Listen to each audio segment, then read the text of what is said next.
Hello everyone, আসসালামু আলাইকুম। চলে আসলাম নতুন ব্লগ নিয়ে। আজকের রান্না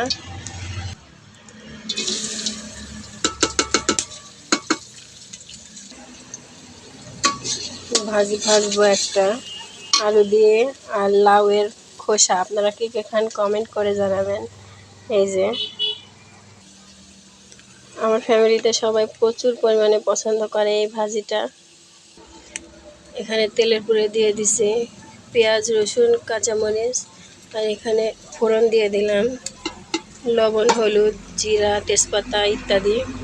এবার সব কিছু নেড়ে ভাজা ভাজা হয়ে আসলে এই পর্যায়ে ভাজিটা দিয়ে দেব, দিয়ে নাড়াচাড়া করতে হয়। একটুও পানি অ্যাড করব না, এইভাবেই ভাজিটা হয়ে যাবে আস্তে আস্তে জালে জালে।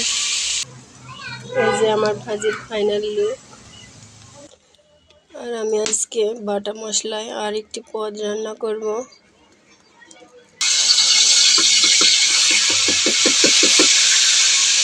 সরিষা বাটা দিয়ে আলু আর বেগুনের একটি সবজি। দেখুন মশলাটা কষানো হয়ে গিয়েছে আর আমি আজকে সম্পূর্ণ রান্নাটাই মাটির চুলায় করছি। এই পর্যায়ে তেল উঠে গেছে, এবার সবজিটা ঢেলে দেব। হালকা করে এই মশলার সাথে ভেজে নেব। 2 মিনিট ভেজে নেওয়ার পর এখানে পানি অ্যাড করব। এই পানিটুকুতে কষতে থাকুক, সিদ্ধ হতে থাকুক। আমি ভাতটা ঢেলে নিই। এই যে গরম গরম ধোয়া ওঠা ভাত রেডি। এই দেখুন আমার তরকারির ফাইনাল লুক। এই তরকারিটাতে কোনো ঝোল থাকবে না, একবারে শুকনা। এটাকে আমরা চচ্চড়ি বলি, আপনারা কি বলেন কমেন্ট করবেন। এই দেখুন তরকারিটা এই পর্যায়ে হয়ে গেছে, এমনটাই থাকবে। নিচের থেকে তেল উঠে গেছে। এটা খেতে খুবই মজা লাগে সরিষা বাটা দিয়ে। আপনারা কে কে খাইছেন কমেন্ট করবেন।